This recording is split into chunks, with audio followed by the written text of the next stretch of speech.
Dari data web coronavirus Kabupaten Ogan Ilir, ada penambahan kembali terkonfirmasi positif menjadi total 168 kasus terkonfirmasi positif.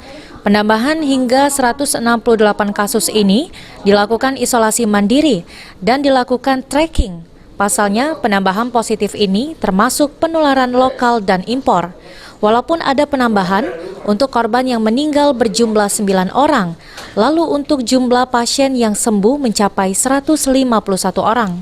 Masyarakat Ogan Ilir dihimbau untuk tetap mentaati protokoler kesehatan dan beradaptasi kebiasaan baru untuk masyarakat produktif aman dari virus COVID-19.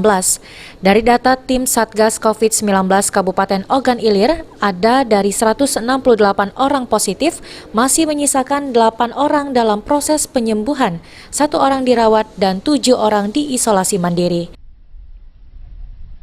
Ahmad Romawi, PAL TV.